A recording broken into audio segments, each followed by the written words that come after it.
दोस्तों, आज एक बार फिर वही खौफनाक मंजर आंखों के सामने है। पहलगाम, जो हमेशा अपनी खूबसूरत वादियों और शांत माहौल के लिए जाना जाता है, आज दहशत और मातम के साए में डूबा हुआ है।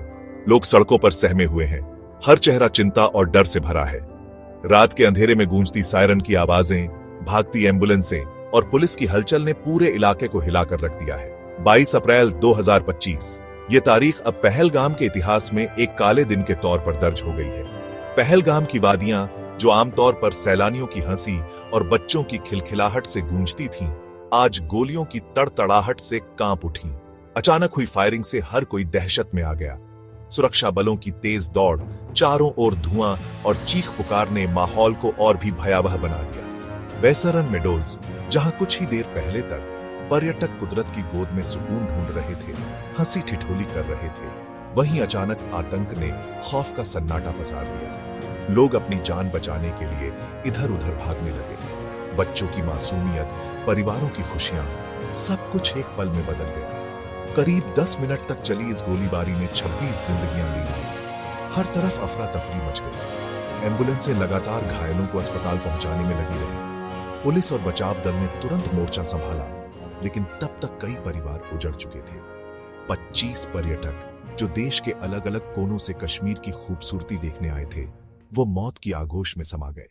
उनके परिवारों की चीखें अस्पतालों में गूंजती रहीं।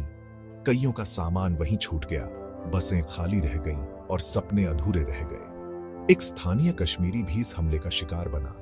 इस दर्दनाक हादसे ने न सिर्फ सैलानियों बल्कि स्थानीय लोगों के दिलों में भी डर और गम भर दिया है।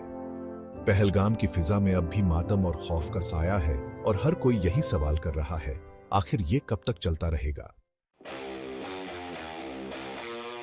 इस घटना को अंजाम देने वाले दरिंदे थे लश्कर-ए-तैयबा के 5-6 आतंकी।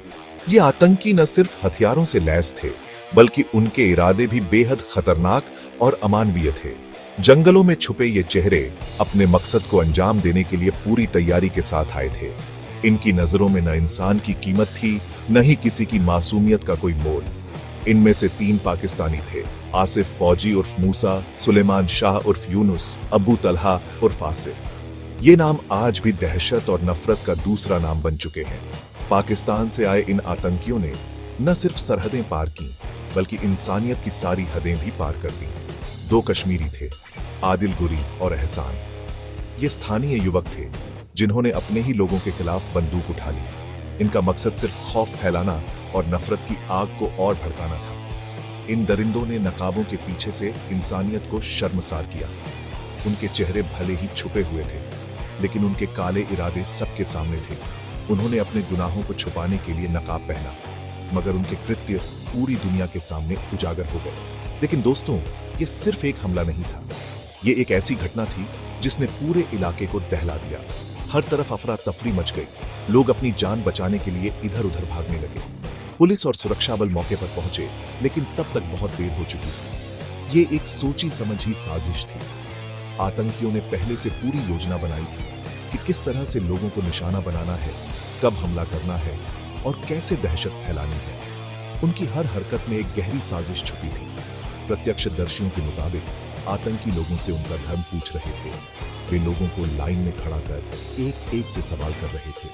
हर किसी की आंखों में डर साफ झलक रहा था। कुरान की आयतें सुनाने को कह रहे थे। जो लोग घबराहट में सही जवाब नहीं दे पाए, उन्हें और भी ज्यादा डराया गया। आतंकियों ने धर्म के नाम पर लोगों की परीक्षा ली, जैसे उनकी इंसानियत की कोई कीमत ही न हो। जो नहीं सुना पाता, उसे गोलियों से भून दिया जाता। इस बर्बरता ने पूरे समाज को झकझोर कर रख दिया। ये हमला सिर्फ कुछ लोगों पर नहीं, बल्कि पूरी इंसानियत पर था। एक ऐसा जख्म जो हमेशा ताजा रहेगा। इस घटना ने पूरे देश को हिलाकर रख दिया।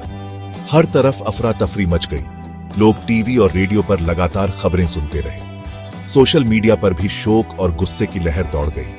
हर कोई जानना चाहता था कि आखिर ये कैसे हो गया। देश के कोने कोने से संवेदनाएं और दुख के संदेश आने लगे। जो परिवार घूमने गए थे, उनके घरों में मातम छा गया। बच्चों की हंसी, जो कभी घरों में गूंजती थी, अब सन्नाटे में बदल गई। रिश्तेदार और पड़ोसी सांत्वना देने पहुंचे, लेकिन किसी के पास कहने के लिए शब्द नहीं थे। हर चेहरा गमगीन था, हर आंख नम थी। कश्मीर घाटी में दहशत फैल गई। सड़कों पर सन्नाटा छा गया, बाजार बंद हो गए, लोग अपने घरों में दुबक गए। हर कोई डरा सहमा सा था। सुरक्षा बलों की गाड़ियां लगातार गश्त कर रही थी। पर्यटकों ने कश्मीर छोड़ना शुरू कर दिया।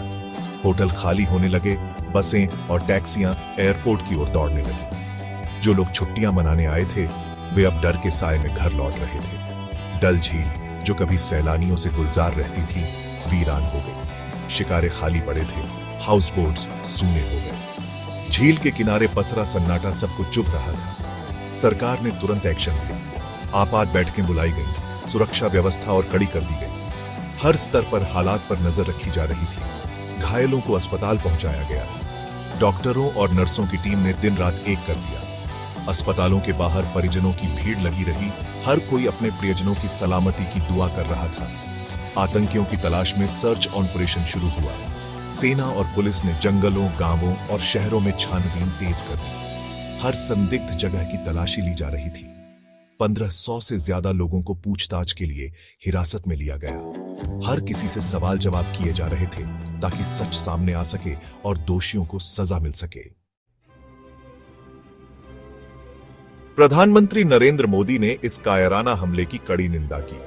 उन्होंने कहा, हमारे जवानों ने आतंक के खिलाफ जो लड़ाई छेड़ी है उसे अंजाम तक पहुंचाएंगे। देश की जनता आतंकवाद के खिलाफ एकजुट है। सरकार ने मृतकों के परिवारों को 10 लाख रुपए, गंभीर रूप से घायलों को 2 लाख रुपए और मामूली रूप से घायलों को 1 लाख रुपए की आर्थिक सहायता का ऐलान किया। देश भर में हाई अलर्ट जारी किया गया। दोस्तों, पहलगाम का यह हमला एक बार फिर याद दिलाता है कि आतंकवाद इंसानियत का सबसे बड़ा दुश्मन है। इसके खिलाफ जंग में हमें एकजुट रहना होगा। हमें अपने जवानों के साथ खड़ा होना होगा। कश्मीर भारत का अभिन्न अंग है और रहेगा। हमें मिलकर कश्मीर को फिर से स्वर्ग बनाना है।